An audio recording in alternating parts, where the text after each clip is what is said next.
할렐루야, 아멘. 오늘 이 본문은 성도의 그 소망에 대해서 말하고 있습니다. 소망이라고 하는 것은 그 미래에 이루어질 소원이잖아요.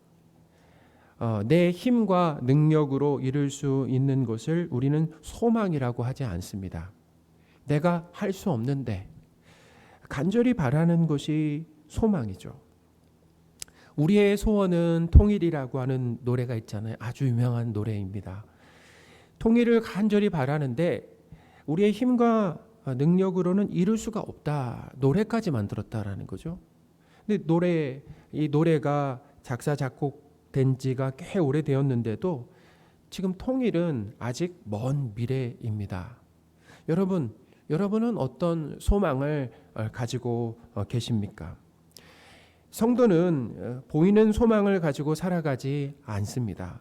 보이지 않는 소망으로 살아간다라는 거예요. 24절입니다. 우리가 소망으로 구원을 얻었음에 보이는 소망이 아니요 보이는 것을 누가 바라리요. 아멘. 보이는 소망이다라고 하는 것은 뭐냐면 보이는 소망이라고 하는 것. 그것은 비신자처럼 세상에서 이 땅에서의 삶이 전부라고 생각하는 거죠. 이 땅의 삶이 전부라고 생각하고 세상에 가치를 두는 거예요. 사람들이 가치를 두는 것이 있잖아요. 가치를 두는 것. 그러니까 예를 들면 돈에 가치를 두는 것입니다. 최고의 가치, 외모를 최고의 가치를 두는 거예요. 그래서 거기에 세상 사람들이 가치를 두는 것에 가치를 두고 다른 사람보다 더 많이 소유하고 또 높은 지위에 오르고 성공하려고 하는 것을 말한다라는 것입니다. 이게 바로 뭐냐면 보이는 소망, 여기에 보이는 소망에 가치를 둔 삶이다라는 거예요. 가까운 미래에 건물주가 되거나 아니면 큰 차를 소유하고 또 원하는 만큼 소유하고 또 해외여행도 마음껏 다니는 것을 꿈꾼다, 바란다라는 것입니다. 이 모든 것은 바로 눈에 보이는 것들이다라는 거예요. 이렇게 사람은 세상에서 자기 형편과 상황이 나아지는 것에 소망을 두고 살아간다라는 거죠. 그러기 위해서 종교를 갖는 거예요. 사람들이. 왜 종교를 갖는가? 신을 위한 것이 아닙니다. 모든 종교가 그래요. 신을 위한 종교는 아니에요. 모든 종교가 그 동기, 처음 시작의 동기는 자기 자신을 위한 것이다. 왜 그 종교 생활을 시작하는 것입니까? 내가 원하는 삶을 내 힘으로 안 되니까 이 신으로부터 신의 도움을 얻어서라도 내가 원하는 사람을 이루기 위해서 종교 생활도 시작하는 것이다라는 거예요. 기쁨, 노여움, 또 슬픔, 즐거움이라고 하는 이 희노애락의 감정이 있습니다. 이 감정은 내 소원 성취 여부에 달려 있다라는 거예요. 내가 원하는 삶이 펼쳐지지 않으면 우리는 분하고 슬픈 거다라는 거죠. 자, 그런데 성도인 우리는 이 세상에 소망을 두지 말아야 합니다. 왜냐하면 이 세상의 삶은 잠깐이다. 그러니까 세상도 잠깐이요, 성도의 인생도 잠깐이다라고 기록을 하고 있어요. 그러니까 영원하지 않다라는 것입니다. 인생은 안개와 같이 일시적이고 금방 사라집니다. 야고보서 4장 14절입니다. 내일 일을 너희가 알지 못하는도다. 너희 생명이 무엇이냐? 너희는 잠깐 보이다가 없어지는 안개니라. 아멘. 그 인생이 그와 같다라는 것입니다. 그러므로 성도는 금방 없어질 이 세상에 그러니까 가치를 두고 마음을 쏙 뺏겨서 살아가는 것이 아니라 세상의 마음을 뺏겨서는 안 된다. 그것이 아니라 영원한 하나님 나라의 소망을 두고 살아야 된다라는 거예요. 고린도후서 4장 18절입니다. 우리가 주목하는 것은 보이는 것이 아니요 보이지 않는 것이니 보이는 것은 잠깐이요 보이지 않는 것은 영원함이라. 아멘. 오늘 본문에서도 이 성도는 보지 못하는 것을 소망한다라고 했습니다. 성도만 그런다라는 거예요. 세상 사람들은 보이는 것을 소망하는데 성도는 보지 못하는 것을 소망한다라고 했습니다. 25절입니다. 만일 우리가 보지 못하는 것을 바라면 보지 못하는 것을 그러니까 성도가 보지 못하는 것을 바라면 참음으로 기다릴지니라. 아멘. 여기서 보지 못하는 것은 뭐냐면 이 세상에서는 경험할 수 없는 소망을 말한다는 거예요. 세상에서는 그것을 경험할 수가 없어요. 그것은 재산과 명예를 얻는 것이 아니죠.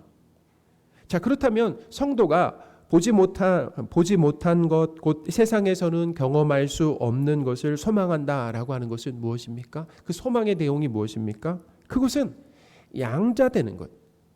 양자되는 것, 곧 몸의 속량을 기다린다라고 본문이 가르쳐주고 있습니다. 25절입니다. 그뿐 아니라 또한 우리 곧 성령의 처음 익은 열매를 받은 우리까지도 속으로 탄식하여 양자될 것, 곧 우리 몸의 속량을 기다리느니라. 아멘. 양자될 것, 될 것이란 미래죠. 양자될 것. 그리고 우리 몸의 속량을 뭐냐면 기다린다라고 했습니다. 양자라는 것이 무엇입니까? 양자라고 하는 것은 입양되어 친자녀가 되는 겁니다. 태어날 때부터 자녀가 아니라 입양되어서 친자가 되는 거죠. 성도는 예수 그리스도를 믿고 양자의 영이신 성령 하나님이 내주하심으로 인해서 하나님의 양자가 이미 되었다라는 것입니다. 할렐루야. 이미 우리는 하나님의 자녀가 되었잖아요. 예수님을 믿었을 때, 자, 로마서 8장 15절입니다. 너희는 다시 무서워하는 종의 영을 받지 아니하고 양자의 영을 받았으므로, 이미 받았잖아요. 양자의 영을 받았으므로 우리가 아빠 아버지라고 부르짖느니라. 아멘. 죄인인 우리가 법적으로도 하나님의 자녀가 되는 이 신분과 소속의 변화가 끝났다라는 것입니다. 성경은 그것을 얘기해요. 우리가 하나님의 예수님을 믿을 때 하나님의 자녀가 되었다라고. 그러니까 호적 정리가 된 거예요. 골로새서 1장 13절입니다. 그가 우리를 흑암의 권세에서 건져내사. 하나님이 우리를 흑암의 권세에서 건져냈어요. 죄의 권세에서 건져내사 그의 사랑의 아들의 나라로 옮기셨으니. 아멘. 옮길 것이다 라는 것이 아니라 이미 옮기셨다라는 거죠. 그러니까 성도는 이미 예수님의 나라 백성이다 라는 거예요. 요한복음 5장 24절도 보겠습니다. 내가 진실로 진실로 너희에게 이르노니 내 말을 듣고 또 나 보내신 이를 믿는 자는 영생을 얻었고 영생을 얻을 것이다 라고 하지 않고 얻었고 심판에 이르지 아니하나니 사망에서 생명으로 옮겼느니라. 아멘. 성도는 이 하나님의 심판도 이미 면제되었다라는 것입니다. 그러니까 우리가 예수님을 믿었을 때 소속과 신분의 변화가 일어났어요. 그리고 하나님의 죄로 인한 하나님의 심판은 어떻게 해요? 면제되었다라는 것입니다. 할렐루야. 성도인 우리는 구원을 받았다라는 거예요. 구원을 받았다라고 하는 것은 성령 하나님을 소유한 자들이다라는 거죠. 로마서에서 그것을 계속 얘기하잖아요. 성령 하나님께서 성도 안에 사심으로 인해서 어떤 일들이 일어나는 것입니까? 이전에 우리에게 없었던 변화가 일어나게 된다라는 거예요. 그것은 뭐냐면 죄를 깨닫게 하신다라는 거죠. 그러니까 우리가 예수님을 믿고 난 다음에 믿기 전후 달라진 점이 있다라고 한다면 우리 죄를 깊이 보게 된다라는 것입니다. 점점 더 그러는 것 같다라는 거죠. 예수님 믿기 전에는 우리를 죄인이라고 얘기하면 우리 부인했잖아요. 오리발을 막 내밀었잖아요. 근데 예수님 믿고 난 이후에는 내가 죄인이라는 것을 어떻게 해요? 인정하게 된다라는 거죠. 근데 보통 죄인이 아니라 사도 바울처럼 내가 죄인 중에 개수다라고 인정하게 된다라는 것입니다. 여러분, 성화가 무엇입니까? 우리가 예수님 믿고 성화된다라고 얘기하는데 성화가 무엇입니까? 성숙해지는 거잖아요. 점점 우리를 하나님 자녀다운 모습으로 성숙시켜 주시는데 그 성화에서 반드시 나타나는 것이 뭐냐면 내가 죄인이라는 것을 인정하게 된다는 것입니다. 내 죄의 깊이를 보게 된다는 거예요. 내 연약함, 불가능함을 깨닫게 된다는 것입니다. 그러므로 인해서 어디로 가냐면 하나님, 저는 죄인입니다. 연약합니다. 하나님의 은혜가 없이는 단 한순간도 살 수 없습니다라고 하는 그 고백을 하는 것이 바로 뭐냐면 그 성화된 성도의 모습이다라는 것입니다. 성화가 마치 예수님 없이도 혼자서도 척척 잘해낼 수 있는 그런 성도로 만들어지는 것이 아닙니다. 성화라고 하는 것은 그래. 성도가 자기의 죄를 깊이 보게 되고, 그래서 어떻게 어떤 자신의 그 추악함, 연약함을 인정하고 하나님의 은혜가 매 순간 필요합니다라고 고백하는 그 자리가 바로 뭐냐면 성화, 하나님이 우리를 그 성화의 자리로 이끌어 가시는 것이다라는 거죠. 성령 하나님께서 성도 안에서 또 무엇을 하십니까? 성도로 하여금 하나님의 말씀을 알아듣고 깨닫게 하신다라는 것입니다. 제가 오늘 이렇게 하나님의 말씀을 선포하지만 우리 중에는 하나님의 말씀을 잘 알아듣고 깨닫는 분도 계시지만 하나님의 말씀을 제가 선포해도 이 말씀을 깨닫지 못하는 사람들도 분명히 있을 거다라는 것입니다.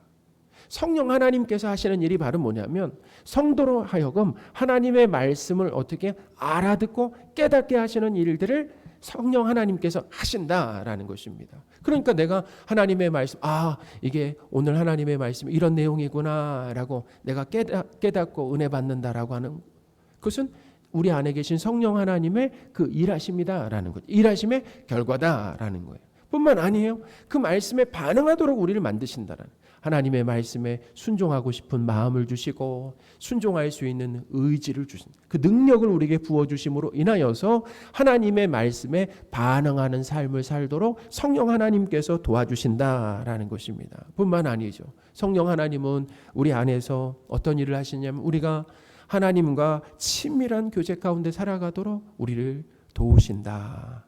그 일에 열심을 내신다라는 거예요. 자, 그러나 이렇게 우리가 이게 구원받았잖아요. 우리가 구원받고 성령 하나님이 우리 안에 오심으로 인하여서 성도에게 일어난 그 변화죠. 놀라운 변화죠. 그러나 이 하나님의 구원 사역은 아직 완성되지 않았다라는 것입니다. 이게 중요해요. 아직 완성되지 않았다라는 거예요. 본문은 양자가 되었지만 아직 남은 절차가 있음을 말하고 있습니다. 그것은 양자 될 것. 이미 양자인데 양자 될 것. 곧 몸의 속량이라고 이렇게 말하고 있는데요. 23절을 제가 다시 한번 읽어드리겠습니다. 그뿐 아니라 또한 우리 곧 성령의 처음 익은 열매를 받은 우리까지도 속으로 탄식하여 양자 될 것 곧 우리 몸의 속량을 기다리느니라. 아멘. 이 몸의 속량이라고 하는 것은 뭐냐면 몸의 부활로 새 몸을 입는 것을 말합니다. 몸의 부활로 새 몸을 입는 것을 말한다. 현재 우리는 예수님을 믿고 성령 하나님께서 내주하시지만 아직 죄와 죽음의 그 영향력 아래에 있다라는 것입니다. 죄의 종은 아니지만 죄의 영향력에 있어요. 우리 안에 죄가 거하고 있습니다. 그래서 뭐예요? 자주 죄를 짓게 된다라는 거예요. 로마서 7장 19절 20절입니다. 내가 원하는 바 선은 행하지 아니하고 도리어 원하지 아니하는 바 악을 행하도다.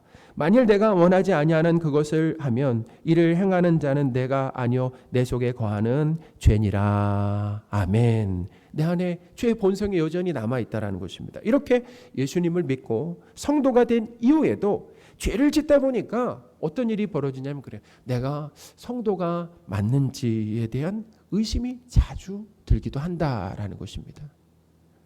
그러니까 성도다운, 내가 하나님의 자녀라고 하는데 내 삶을 보면 성도다운 모습이 나오지 않고 성도답지 못한, 거룩하지 못한 모습들이 계속 내 삶에서 나오게 된다라는 거죠.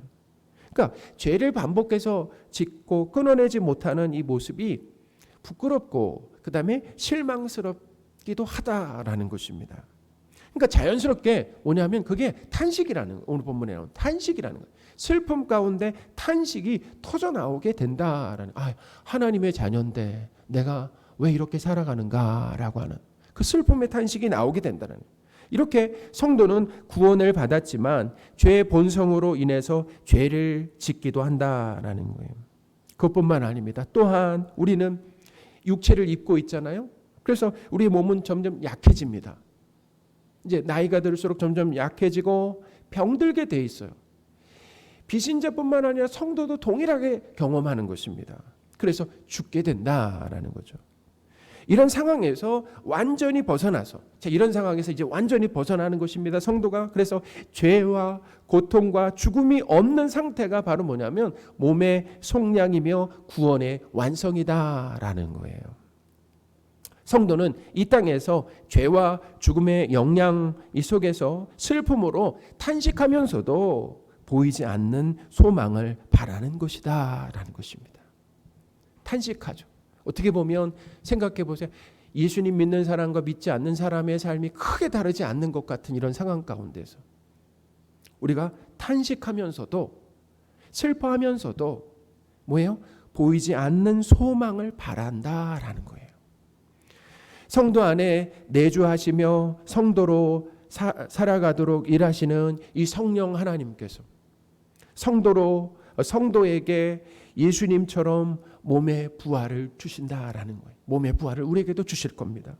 또 죄와 죽음과 상관없는 그 영화로운 상태라고 해요. 영화로운 상태. 그건 뭐냐면 완벽한 하나님의 아들로 만들어 주실 것이다 라는 것입니다. 할렐루야. 지금은 어때요? 우리가 하나님의 자녀라고 하지만 죄의 영향을 받아서 유혹을 받아 죄를 짓기도 하잖아요. 그렇지만 우리 구원을 완성해 주실 때 예수 그리스도께서 재림하심으로 인해서 우리의 구원이 완성되는데 그때는 죄와 죽음과 고통과 전혀 관계없는 상관없는 삶을 살게 된다라는 거죠. 그러니 성도는 세상에서 보이는 것에 소망을 두는 삶을 사는 것이 아닙니다. 그것은 중요한 것이 아니에요. 보이는 것들 곧 비진리는 보이지 않는 것들 곧 진리를 설명하는 도구일 뿐이다라는 거예요. 다시 한번 말씀드립니다. 보이는 것들 있잖아요. 곧 그것은 비진리인데 이 비진리는 보이지 않는 것 곧 진리를 설명하는 그런 도구일 뿐이다라는 것입니다. 시간이 지나고 그 역할을 다하면 보이는 것은 다 없어진다라는 거예요. 우리가 추구하는 재물이나 높은 지위나 명예나 건강 등은 진리가 아닙니다. 비진리다라는 거예요. 진리를 설명하기 위한 뭐예요? 도구들이다라는 거죠. 돈이 가치 있고 의지할 만하지만 진리는 아닙니다. 돈에 한계가 있다라는 거예요. 돈으로는 죄와 사망의 문제를 해결할 수가 없다. 우리가 그렇잖아요. 이 세상에 살아가는 돈이 할 수 있는 일이 얼마나 많습니까? 그러니까 사람들이 돈에 가치를 두는 것 아니에요. 근데 돈으로 할 수 없는 것 중에는 죄와 인간의 죄, 사람의 죄와 그 죄로 인한 이 형벌인 사망의 문제를 해결할 수가 없다라는 것입니다. 시편 49편 6절에서 8절입니다. 자기 재물을 의지하고 부유함을 자랑하는 자는 아무도 자기 형제를 구원하지 못하며 그를 위한 속전을 하나님께 바치지도 못할 것은 그들의 생명을 속량하는 값이 너무 엄청나서 영원히 마련하지 못할 것임이니라. 아멘. 성경이 분명하게 얘기하고 있잖아요. 이게 무엇입니까? 죄는 세상에 있는 모든 돈을 다 어떻게 끌어와도 그 돈으로도 해결되지가 않는다라는 것입니다. 그러니까 돈으로 하나님의 자녀가 될 수가 없다라는 거예요. 생각해 보세요. 우리의 욕심이나 이기심도 많은 돈으로 해결되지가 않습니다. 재물이 늘어나면은 오히려 이 욕심이 더 커진다라는 거예요. 돈 많은 가정은 하나 되지 못합니다. 하나 되는 가정도 있지만 대부분 하나 되지 못해요. 그리고 어떻게 다툼이 일어나서 분열되게 된다라는 거예요. 자, 뭐 때문이라는 것입니까? 돈 때문이다라는 거예요. 셀 수 없이 돈이 많아도 죽음에 대한 두려움과 불안은 해결할 수가 없습니다. 그러니까 이 세상에서만 돈의 역할과 쓰임이 제한적으로 있다라는 거예요. 이 세상에서만이에요. 그러니까 이 죽음 이후에 하나님 나라에서는 돈이 필요 있습니까? 없습니까? 돈이 필요가 없다라는 것입니다. 그러므로 돈은 사랑과 의지의 대상이 아니다라고 하는 것을 가르쳐 주죠. 그래요? 우리는 왜 돈을 그렇게 소유하려고 합니까? 돈이 있으면 행복할 거라고 생각하는데 돈을 행복의 조건, 첫 번째 조건으로 삼는데 근데 놀라운 것이 있어요. 아까 그랬죠? 이 세상에 보이는 것들은 보이지 않는 것, 진리를 설명하기 위한 도구라고 말씀드렸잖아요. 참 놀라운 것은 뭐냐면은 저는 많은 돈을 소유해보지 못했습니다. 부자였던 적이 없어요. 앞으로도 그렇지 못할 것 같아요. 근데 놀라운 건 뭐냐면은 많이 소유하지 못했는데 지금 행복하다라는 것입니다. 할렐루야. 왜 행복한 것입니까? 제가 많이 다른 사람보다 어떤 더 많이 공부했기 때문에, 아니면 명예를 가지고 있기 때문에, 건강하기 때문에, 자랑할 만한 배우자 아니면 자녀를 가지고 있기 때문에, 저의 어떤 외모 때문에 아니라는 것입니다. 예수 그리스도 덕분에, 예수 그리스도를 믿는 것, 예수 그리스도를 믿음으로 하나님의 자녀가 되었다라고 하는 그것 때문에 아무 세상이 부러워할 만한 소유를 하지 못했어도 지금 뭐 하는 것이다? 행복한 것이다. 기쁜 것이다. 만족하는 것이다. 라는 거죠. 그것을 가르쳐 준다라는 것입니다. 그것을 가르쳐 주기 위해서 돈이 존재한다라는. 돈이라고 하는 것, 우리가 살아보니까 정말 의지할 만한 대상이 되지만 하나님보다 더 의지할 만한 것인가? 라고 했을 때 그것은 아니다. 그러니까 우리가 신앙생활 하면서 뭘 배우는 것입니까? 돈이 정말 의지할 만한 것이지만, 그렇지만 하나님과 비교해서는 돈은 의지할 만한 대상이, 믿음의 대상이, 사랑의 대상이 아니다라고 하는 것을 우리가 배우는 거죠. 그 신앙생활을 통해서, 우리의 인생을 통해서 그것을 배워가는 것이다라는 거예요. 하나님만이 우리의 사랑과 의지의 대상이다라고 하는 것을 믿으시기 바랍니다. 우리 히브리서 13장 5절입니다. 돈을 사랑하지 말고 있는 바를 족한 줄로 알라. 그가 친히 말씀하시기를 내가 결코 너희를 버리지 아니하고 너희를 떠나지 아니하리라 하셨느니라. 아멘. 있는 바를 족한 줄로 알라. 있는 바, 지금 현재 내가 만족할 수 있는 근거는 뭐냐면 하나님이 뭐예요? 하나님이 나와 함께 하신다라는 거예요. 하나님이 나와 함께 하시면서 나를 버리지 않고 떠나지 않으신다라고 하는, 돌보신다라고 하는 그런 믿음이 나에게 있을 때 지금 현재 뭐 할 수 있는 것입니까? 만족하고 기뻐할 수 있고 돈을 사랑하지 않을 수가 있다라는 거예요. 돈에 목매이지 않고 하나님께서 원하시는 곳에 돈을 척척 쓸 수 있는 그런 그런 놀라운 변화가 우리 삶에 일어나게 된다라는 것입니다. 하나님은 우리를 죄와 사망이나 욕심과 이기심에서 넉넉하게 구원하시며 벗어나게 하실 수 있습니다. 돈이 할 수 없는 거잖아요. 하나님은 하신다라는 거예요.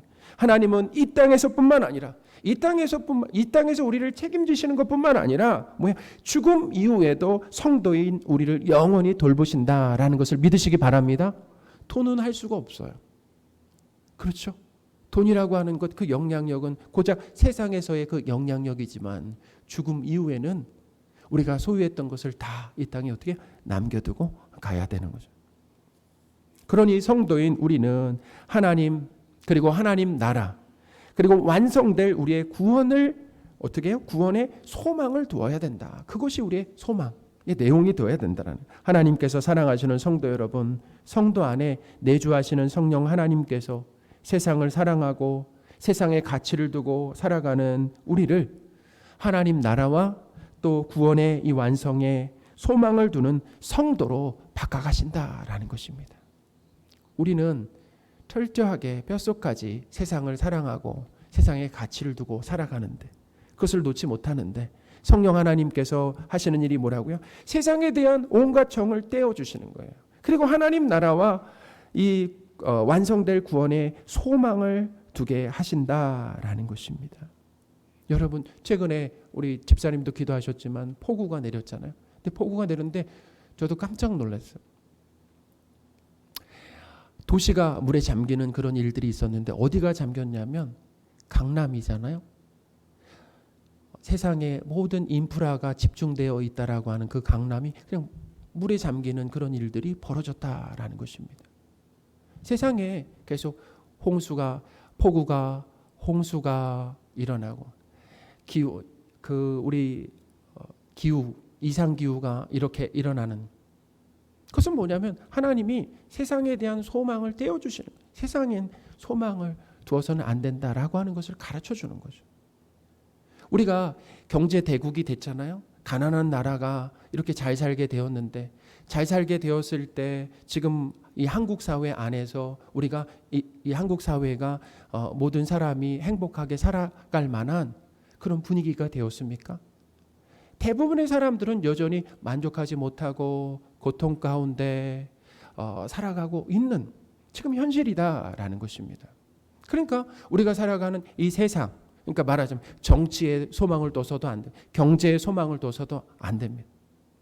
사람에게 소망을 둬서도 안 돼요. 여러분, 저도 경험하는 건데 그래. 내 자녀 있잖아요.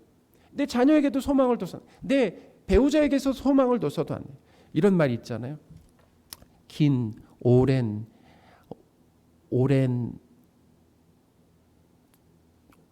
질병 가운데 뭐가 없다고요? 효자가 없다라고 하는 말이 있잖아요. 정말 그렇습니다. 오랫동안 이렇게 질병을 가지고 있다, 연세가 들고 오랫동안 질병을 갖고 있다라고 보면은 그동안에 자녀나 배우자에게 있었던 그런 마음들, 서운한 마음이 많이 들게 된다는. 그것은 뭐냐면 하나님이 정을 떼어주시는, 배우자나 자녀에게도 뭐예요? 소망을 둬서는 안 된다. 거기는 소망의 대상이 아니다. 우리 자신의 몸도 마찬가지잖아요. 우리가 젊을 때는 내 몸을 믿고 의지하면서 살았는데 점점 어떻게 됩니까? 연약해진다라는 것입니다. 씹을 수도 없는 상황이 돼요. 걸을 수도, 계단을 오르내릴 수도 없는 상황이 됩니다. 앉고 일어서는 것도 할 수 없는 그런 상황이 된다. 소화도 안 되는 그런 상황이 된다. 그러니까 우리의 몸이라고 하는 것도 뭐예요? 의지의 대상이 아니다라고 하는. 세상에 대한 온갖 정을 떼어주시고 또 하나님 나라와 구원, 완성될 구원의 소망을 하나님이 그렇게 두게 하신다라는 거예요. 그런데 하나님께서 세상에 대한 정을 떼어주실 때 우리에게는 고난과 고통이 나타나게 된다라는 것입니다. 그렇죠. 왜냐하면 내가 사랑하고 가치를 두었던 것을 내려놓고 버린다라고 하는 것은 얼마나 고통스럽겠습니까? 그러나 하나님과 하나님 나라가 가장 가치 있고 또 영원하다라고 하는 그 믿음을 동시에 주신다라는 것입니다. 그게 중요해요. 그냥 세상의 것만, 세상의 것을 내려놓고 버리게 하시는 것이 아니에요. 동시에 하나님과 하나님 나라가 얼마나 가치 있는 것인가, 복된 것인가라고 하는 것을 깨닫게 하심으로 인해서 내가 붙들고 있는 것을 내려놓게 하시는 그런 일들이 성령 하나님의 그 역사하심으로 인해서, 일하심으로 인해서 우리의 삶 가운데, 성도의 삶 가운데 나타나게 된다라는 것입니다. 할렐루야.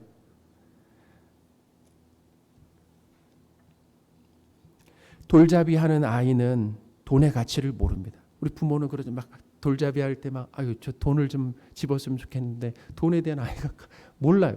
돈이 뭔지 잘 모르잖아요.